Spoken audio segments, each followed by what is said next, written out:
All's well that ends well. Act 2. Scene 1. Enter the king with diverse young lords taking leave for the Florentine War. Bertram, Count Russillion in the paroles. Flourish cornets, king. Farewell, young lords, these warlike principles do not throw from you, and you, my lords, farewell. Share the advice betwixt you, if both gain all, the gift doth stretch itself as 'tis received, and is enough for both. 'Tis our hope, sir, after well entered soldiers to return and to find your grace in health. No, no, it cannot be, and yet my heart will not confess he owes the malady that doth my life besiege. Farewell, young lords. Whether I live or die, be you the sons of worthy Frenchmen. Let higher Italy, those baited that inherit but the fall of the last monarchy, see that you come not to woo honor, but to wed it. When the bravest questant shrinks, find what you seek, that fame may cry you loud. I say farewell. Health at your bidding, serve your majesty. Those girls of Italy, take heed of them. They say our French lack language to deny if they demand. Beware of being captives before you serve. Our hearts receive your warnings. Farewell, come hither to me. Oh, my sweet lord, that you will stay behind us. 'Tis not his fault, the spark. Oh, 'tis brave wars. Most admirable. I have seen those wars. I am commanded here, and kept a coil with, too young, and the next year, and 'tis too early. And thy mind, stand to it, boy, steal away bravely. I shall stay here, the 4-horse to a smock, creaking my shoes on the plain masonry, till honor be bought up and no sword worn, but one to dance with. By heaven, I'll steal away. There's honor in the theft. Commit it, Count. I am your accessory, and so farewell.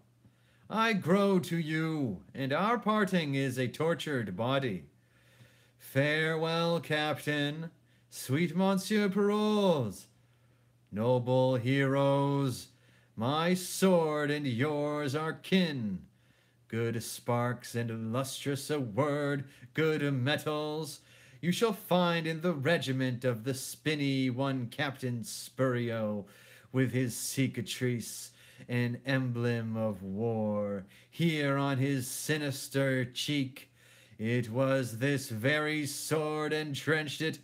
Say to him I live, and observe his reports for me. We shall, noble captain. Mars dote on you for his novices.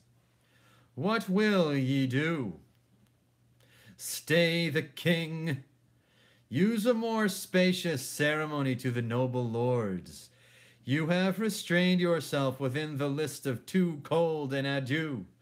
Be more expressive to them, for they wear themselves in the cap of the time. There do muster true gait, eat, speak, and move under the influence of the most received star. And though the devil lead the measure, such are to be followed. After them, and take a more dilated farewell. And I will do so. worthy fellows, and like to prove most sinewy swordmen. Pardon, my lord, for me and my tidings. I'll see thee to stand up. Then here's a man stands that has brought his pardon. I would you had kneeled, my lord, to ask me mercy, and that at my bidding you could so stand up. I would I had, so I had broke thy pate, and asked thee mercy for it. Good faith across, but my good lord, 'tis thus. Will you be cured of your infirmity? No. Oh, will you eat no grapes, my royal fox? Yes, but you will, my noble grapes, and if my royal fox could reach them. I have seen a medicine that's able to breathe life into a stone, quicken a rock, and make you dance canary with sprightly fire and motion, whose simple touch is powerful to erase King Pippin, nay, to give great Charlemagne a pen in his hand and write to her a love line. What her is this? Why, Dr. She, my lord, there's one arrived, if you will see her. Now, by my faith and honor, if seriously I may convey my thoughts in this my light deliverance, I have spoke with one that in her sex, her years, profession, wisdom, and constancy hath amazed me more than I dare blame my weakness. Will you see her? For that is her demand, and know her business? That done, laugh well at me. Now, good Laphew, bring in the admiration, that we with thee may spend our wonder too, or take off thine by wondering how thou tookest it.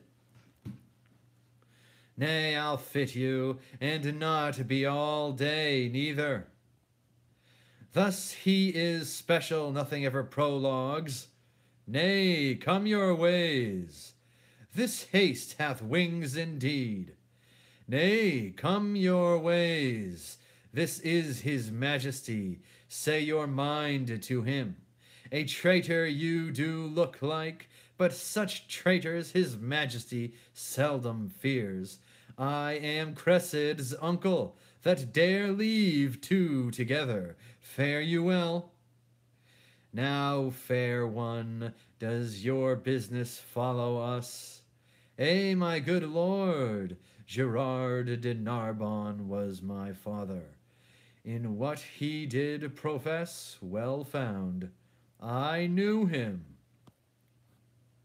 The rather will I spare my praises towards him, knowing him is enough.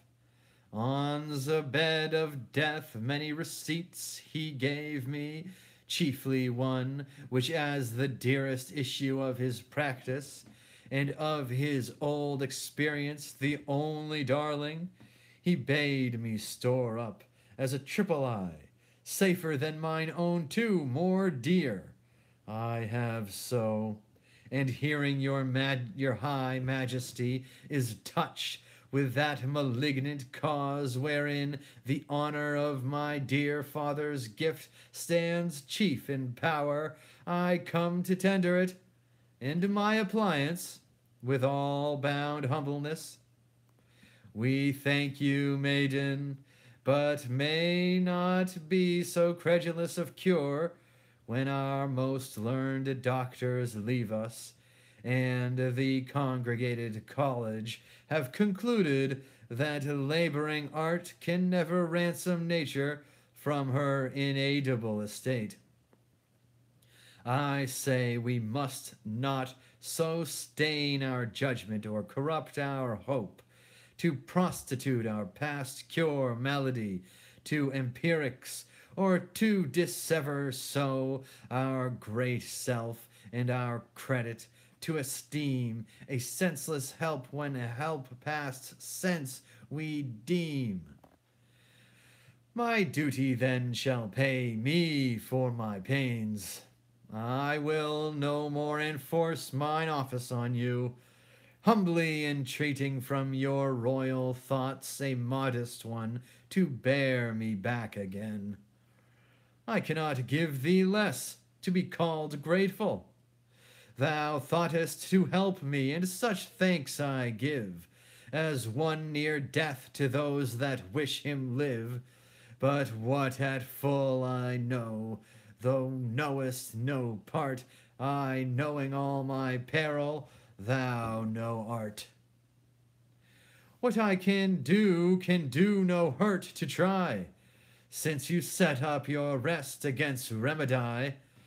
He that of greatest works is finisher, oft does them by the weakest minister. So holy writ in babes hath judgment shown. When judges have been babes, great floods have flown. From simple sources and great seas have dried, when miracles have by the greatest been denied. Oft expectation fails, and most oft there, where most it promises, and oft it hits, where hope is coldest, and despair most fits.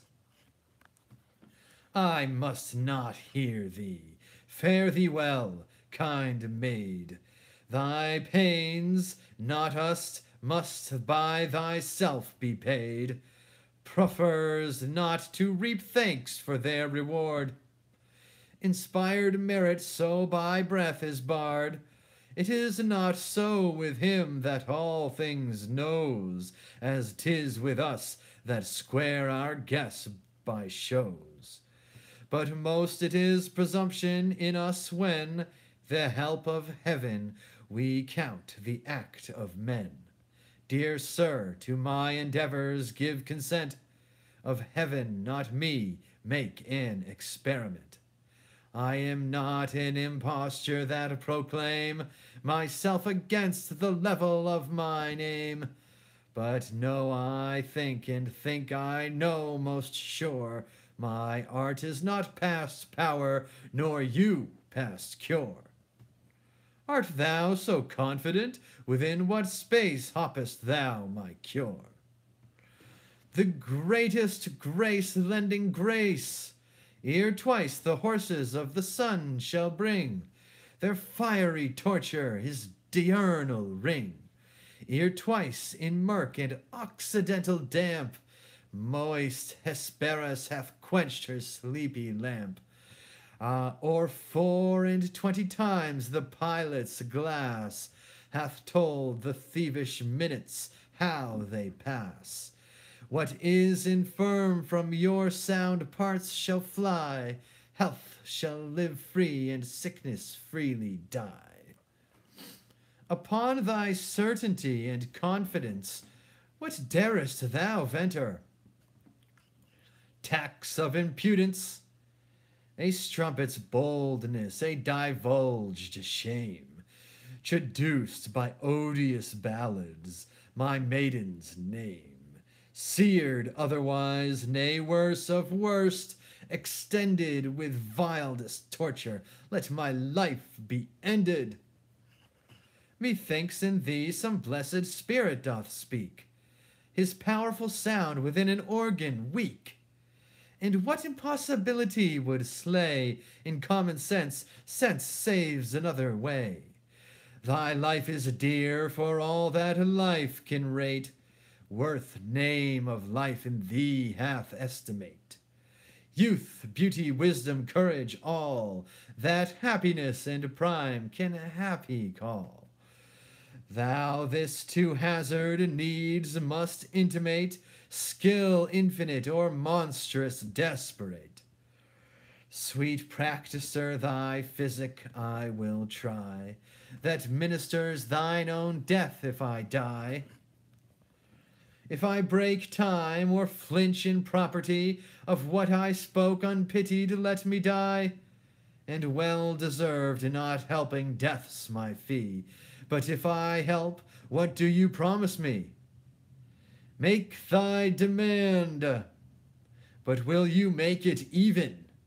Ay, by my scepter and my hopes of heaven. Then shalt thou give me with thy kingly hand what husband in thy power I will command. Exempted be from me the arrogance to choose from forth the royal blood of France, my low and humble name to propagate with any branch or image of thy state. But such a one vassal, thy vassal, whom I know.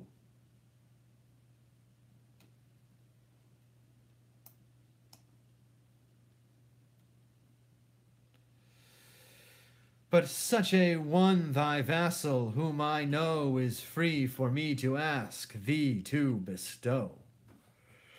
Here is my hand, the premises observed, thy will by my performance shall be served.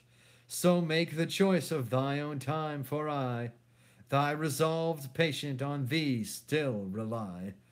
More should I question thee, and more I must, though more to know could not be more to trust. From whence thou camest, how tended on, but rest, unquestioned, welcome, and undoubted blessed.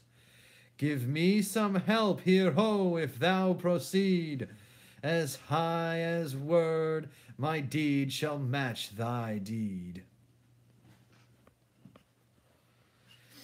Scene 2.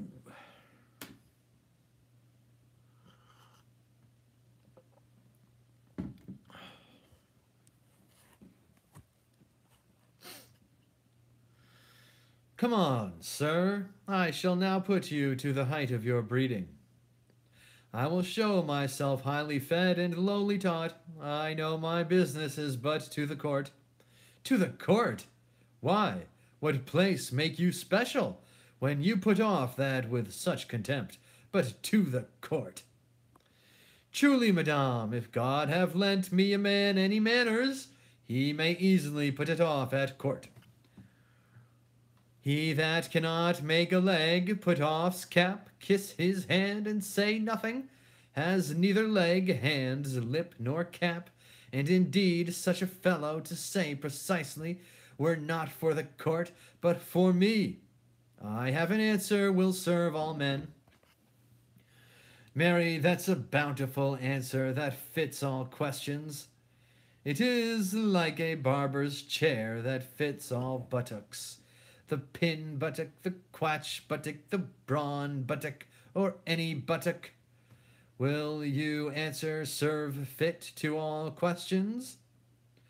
As fit as 10 groats is for the hand of an attorney, as your French crown for your taffety bunk, as Tibbs a rush for Tom's forefinger, as a pancake for Shrove Tuesday, a Morris for May Day, as the nail to his hole, the cuckold to his horn, as a scolding queen to a wrangling knave, as the nun's lip to the friar's mouth, nay, as the pudding to his skin.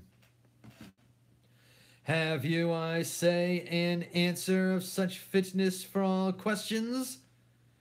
From below your duke to beneath your constable, it will fit any question. It must be an answer of most monstrous size, that must fit all demands. But a trifle neither in good faith, if the learned should speak truth of it. Here it is, and all that belongs to it. Ask me if I am a courtier. It shall do you no harm to learn. To be young again, if we could, I would be a fool in question, hoping to be the wiser by your answer. I pray you, sir, are you a courtier? O Lord, sir, there's a simple putting off. More, 100 of them. Sir, I am a poor friend of yours that loves you. O Lord, sir, thick, spare not me. I think, sir, you can eat none of this homely meat. O Lord, sir, nay, put me to it, I warrant you. You were lately whipped, sir, as I think. O Lord, sir, spare me not. Do you cry, O Lord, sir, at your whipping, and spare not me? Indeed, O Lord, sir, is very sequent to your whipping. You would answer very well to a whipping, if you were but bound to it.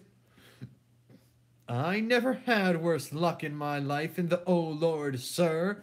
I see things may serve long, but not serve ever.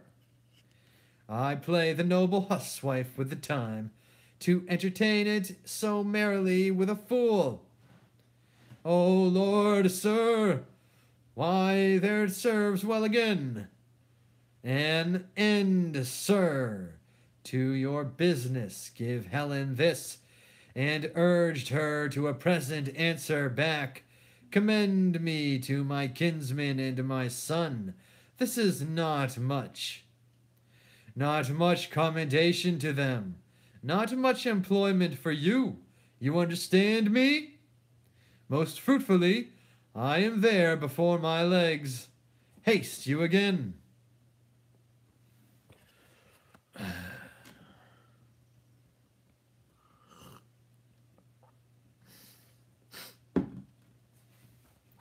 Scene 3.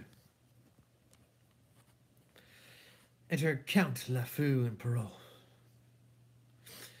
They say miracles are past, and we have our philosophical re-persons to make modern and familiar things supernatural and causeless. Hence it is that we make trifles of terrors, ensconcing ourselves into seeming knowledge, when we should submit ourselves to an unknown fear. Why, 'tis the rarest argument of wonder that hath shot out in our latter times. And so it is to be relinquished of the artists. So I say, both of Galen and Paracelsus, of all the learned and authentic fellows, right, so I say, that gave him out incurable, why there 'tis, so say I too, not to be helped right, as 'twere a man assured of a uncertain life and sure death. Just you say well, so would I have said. I may truly say it is a novelty to the world. It is indeed. If you will have it in showing, you shall read it in what do ye call there. A showing of a heavenly effect in an earthly actor, that's it, I would have said the very same. Why, your dolphin is not lustier, for me I speak in respect. Nay, 'tis strange, 'tis very strange. That is the brief and the tedious of it. And he's of a most fascinarious spirit that will not acknowledge it to be the very hand of heaven. So I say, in a most weak and debile minister, great power, great transcendence, which should indeed give us a further use to be made than alone the recovering of the king, so as to be generally thankful. I would have it said, you say well, here comes the king.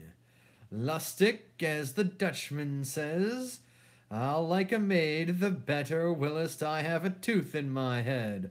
Why, he's able to lead her a coranto. Mort du vinaigre. Is not this Helen? 'Fore God, I think so. Go call before me all the lords in the court.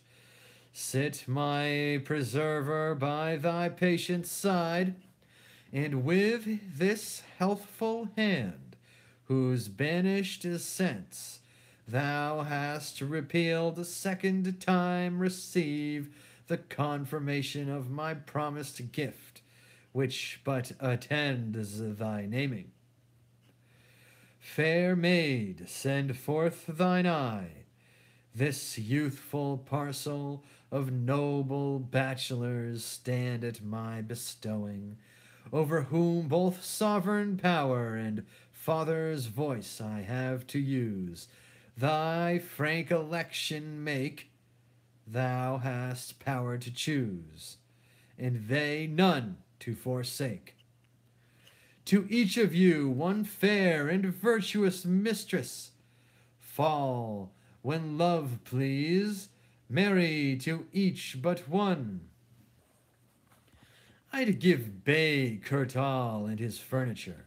My mouth no more were broken than these boys', and writ as little beard. Peruse them well. Not one of those but had a noble father. Gentlemen, heaven hath through me restored the king to health. We understand it, and thank heaven for you. I am a simple maid, and therein wealthiest, that I protest I simply am a maid. Please it your majesty, I have done already.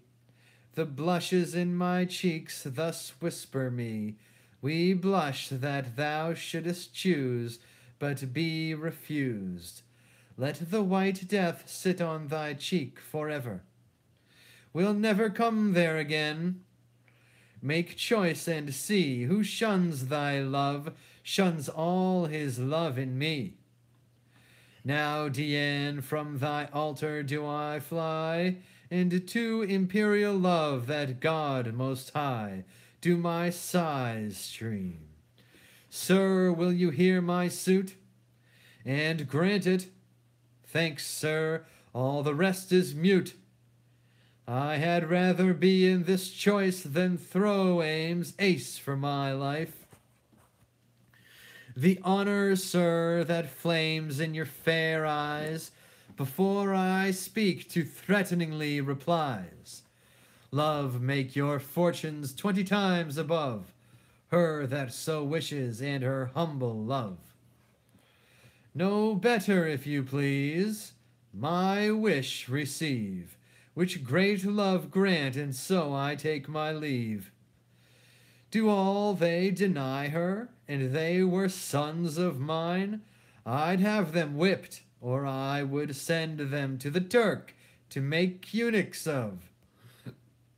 Be not afraid that I your hand should take. I'll never do you wrong for your own sake. Blessing upon your vows and in your bed. Find fairer fortune if you ever wed. These boys are boys of ice, they'll have none of her. Sure, they are bastards to the English, the French never got 'em. You are too young, too happy, and too good to make yourself a son out of my blood. Fair one, I think not so. There's one grape yet, I am sure thy father drunk wine, but if thou be'st not an ass, I am a youth of 14. I have known thee already. I dare not say I take you, but I give me into my service. Ever willest I live, into your guiding power. This is the man. Why then, young Bertram, take her, she's thy wife. My wife, my liege? I shall beseech your highness, in such a business, give me leave to use the help of mine own eyes. Knowest thou not, Bertram, I'd give Bay Curtal and his furniture? Knowest thou not, Bertram, what she has done for me? Yes, my good lord, but never hope to know why I should marry her. Thou knowest she has raised me from my sickly bed. But follows it, my lord, to bring me down, must answer for your raising. I know her well. She had her breeding at my father's charge, a poor physician's daughter, my wife. disdain rather corrupt me ever. 'Tis only title thou disdainest in her, the which I can build up. Strange is it that our bloods of colour, weight, and heat, poured all together, would quite confound distinction, yet stands off in differences so mighty. If she be all that is virtuous, save what thou dislikest, a poor physician's daughter, thou dislikest of virtue for the name, but do not so. From lowest place when virtuous things proceed, the place is dignified by the doer's deed. Where great addition swells and virtue none, it is a dropsied honor, good alone. Is good without a name, vileness is so. The property by what it is should go, not by the title. She is young, wise, fair. In these to nature she's immediate heir.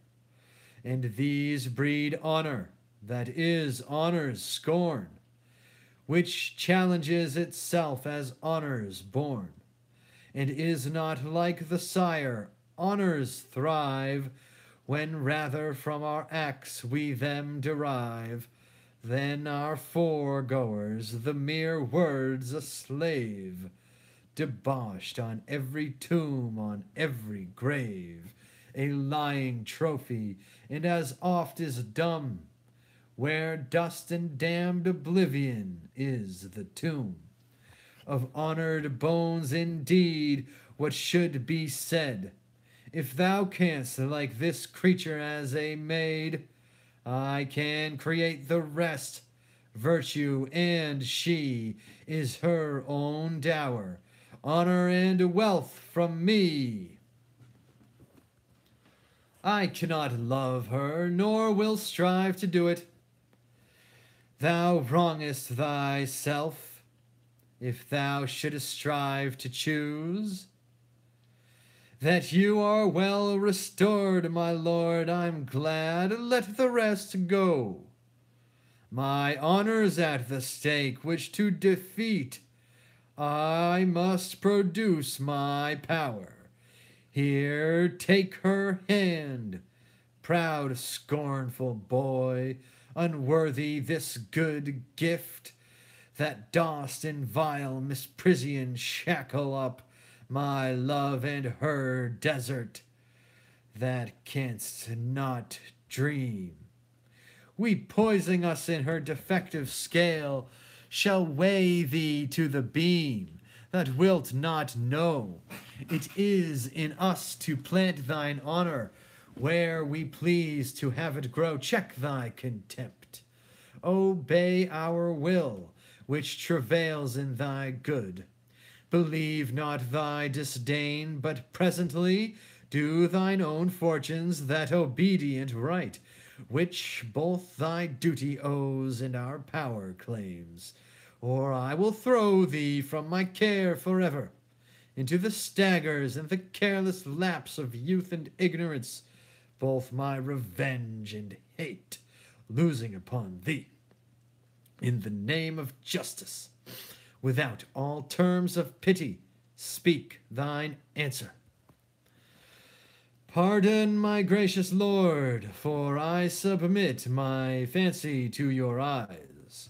When I consider what great creation and what dole of honor flies where you bid it, I find that she which late was in my nobler thoughts most base, is now the praised of the king, who so ennobled is as 'twere born so. Take her by the hand, and tell her she is thine, to whom I promise a counterpoise, if not to thy estate, a balance more replete. I take her hand. Good fortune in the favor of the king smile upon this contract, whose ceremony shall seem expedient on the now born brief, and be performed tonight. The solemn feast shall more attend upon the coming space, expecting absent friends as thou lovest her. Thy love's to me religious, else does err. Do you hear, monsieur? A word with you. Your pleasure, sir? Your lord and master did well to make his recantation. Recantation, my lord, my master? Is it not a language I speak? A most harsh one, and not to be understood without bloody succeeding. My master? Are you companion to the Count of Rossillon? To any count, to all counts. To what is man? To what is Count's man? Count's master is of another style. You are too old, sir. Let it satisfy you. You are too old. I must tell thee, sirrah, I right man, to which title age cannot bring thee. What I dare to well do, I dare not do. I did think thee, for two ordinaries, to be a pretty wise fellow. Thou didst make tolerable vent of thy travel. It might pass.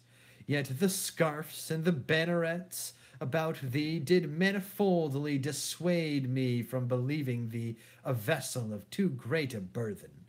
I have now found thee. When I lose thee again, I care not. Yet art thou good for nothing but taking up, and that thou art scarce worth.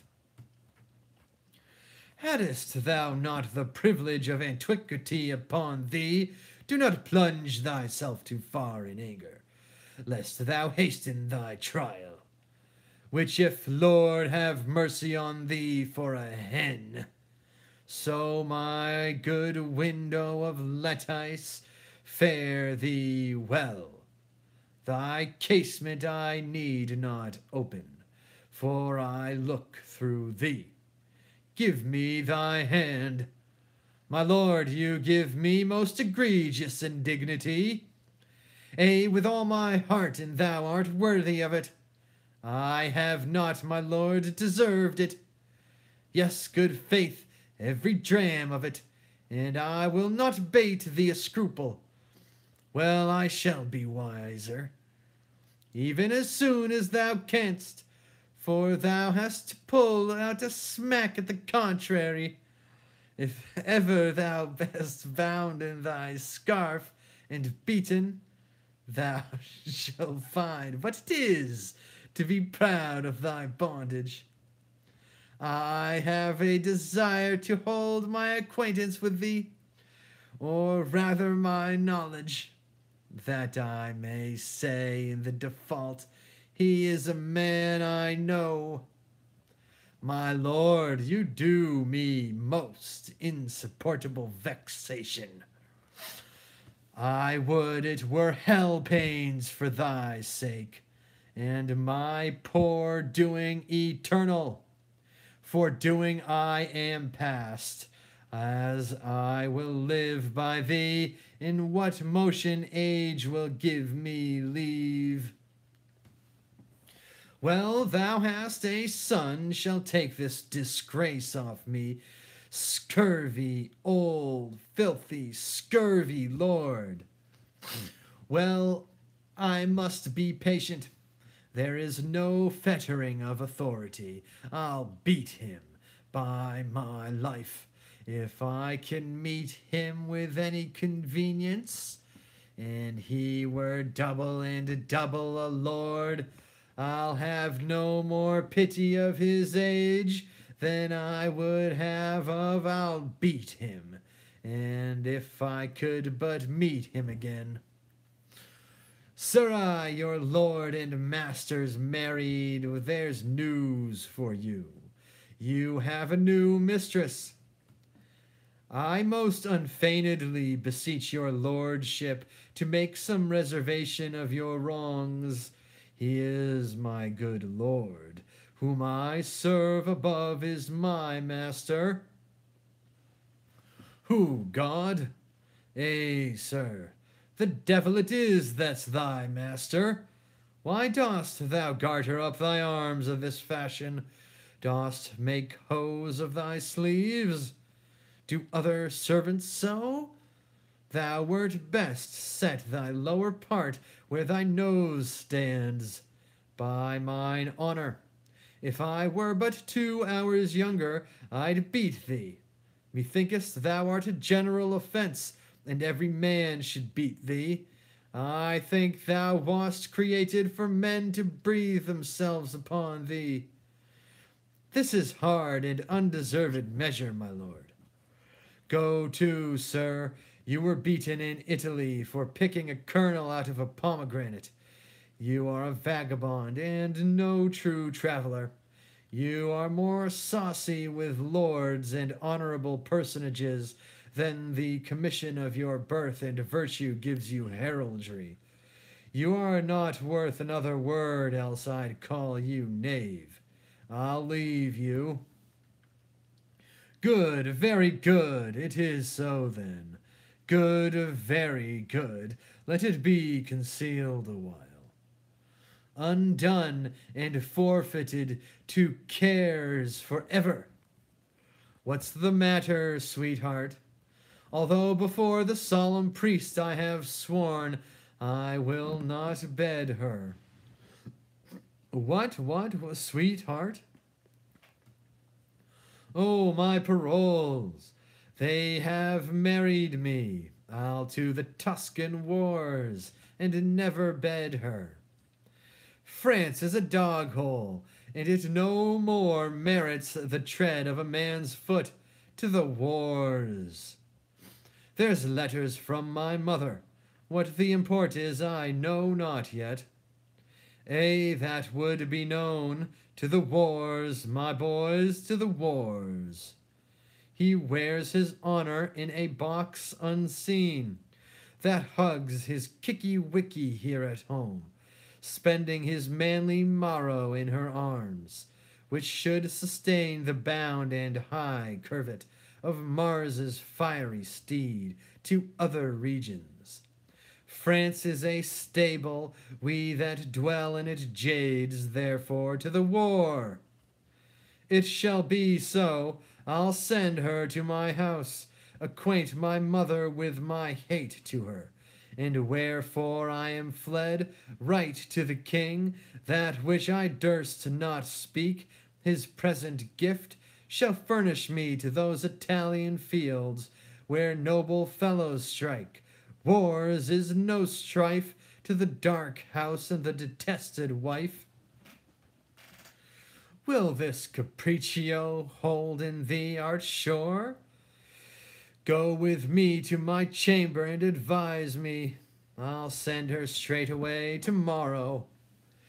I'll to the wars, she to her single sorrow. Why these balls bound? There's noise in it, 'tis hard. A young man married is a man that's marred.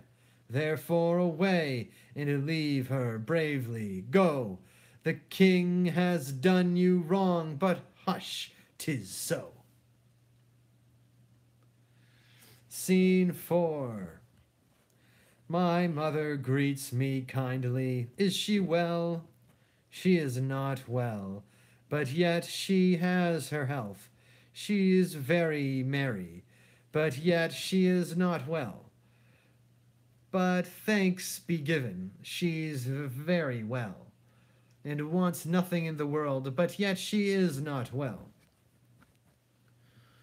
If she be very well, what does she ail that she's not very well? Truly, she's very well indeed, but for 2 things. What 2 things? One, that she is not in heaven, whither God send her quickly. The other, that she's in earth, from whence God send her quickly. Bless you, my fortunate lady. I hope, sir, I have your good will to have mine own good fortunes. You had my prayers to lead them on, and to keep them on.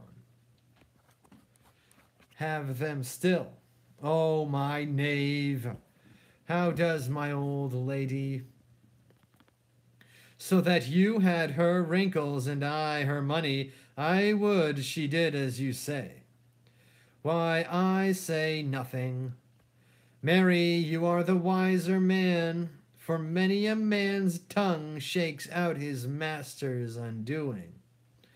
To say nothing, to do nothing, to know nothing, and to have nothing is to be a great part of your title, which is within a very little of nothing.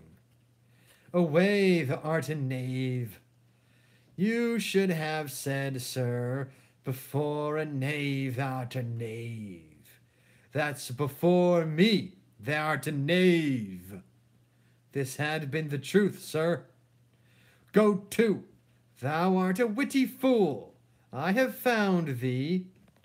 Did you find me in yourself, sir? Or were you taught to find me? The search, sir, was profitable, and much fool may you find in you, even to the world's pleasure and the increase of laughter. A good knave, I faith, and well fed, madame, my lord, will go away tonight. A very serious business calls on him. The great prerogative and right of love, which as you do your due time claims, he does acknowledge, but puts it off to a compelled restraint, whose want and whose delay is strewed with sweets, which they distill now in the curbed time, to make the coming hour overflow with joy, and pleasure drown the brim. What's his will else? That you will take your instant leave of the king, and make this haste as your own good proceeding, strengthened with what apology you think may make it probable need. What more commands he? That having this obtained, you presently attend his further pleasure. In everything I wait upon his will. I shall report it so. I pray you, come, sirrah.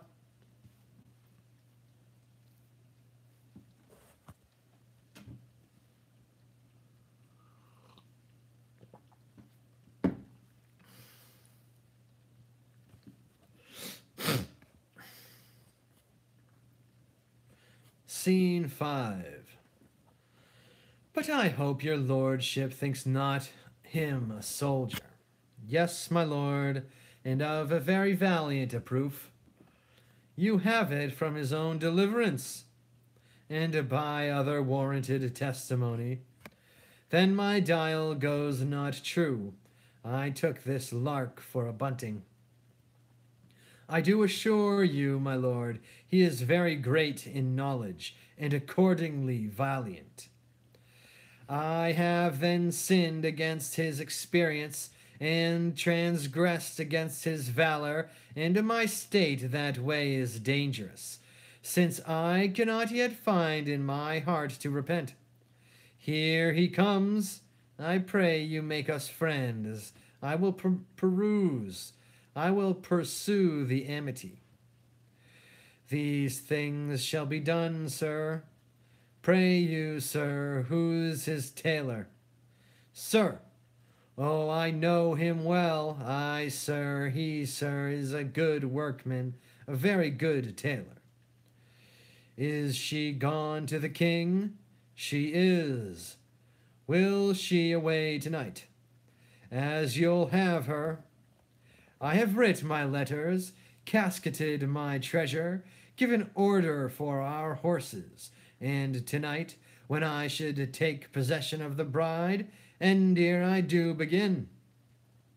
A good traveller is something at the latter end of a dinner, but one that lies 3/3, and uses a known truth to pass 1,000 nothings with, should be once heard and thrice beaten. God save you, Captain. Is there any unkindness between my lord and you, monsieur? I know not how I have deserved to run into my lord's displeasure. You have made shift to run into it, boots and spurs and all, like him that leapt into the custard, and out of it you'll run again, rather than suffer question for your residence. It may be you have mistaken him, my lord, and shall do so ever, though I took him at his prayers. Fare you well, my lord, and believe this of me. There can be no kernel in this light nut. The soul of this man is his clothes. Trust him not in matter of heavy consequence. I have kept of them tame, and know their natures. Farewell, monsieur. I have spoken better of you than you have or will to deserve at my hand, but we must do good against evil. An idle lord, I swear. I think so. Why do you not know him? Yes, I do know him well, and common speech gives him a worthy pass. Here comes my clog. I have, sir, as I was commanded from you, spoke with the king, and have procured his leave for present parting. Only he desires some private speech with you. I shall obey his will. You must not marvel, Helen, at my course, which holds not color with the time, nor does the ministration and required office on my particular. Prepared I was not for such a business, therefore am I found so much unsettled. This drives me to entreat you that presently you take your way for home, and rather muse than ask why I entreat you. For my respects are better than they seem, and my appointments have in them a need greater than shows itself at the first view, to you that know them not. This to my mother. Giving a letter. 'Twill be 2 days ere I shall see you, so I leave you to your wisdom. Sir, I can say nothing, but that I am your most obedient servant.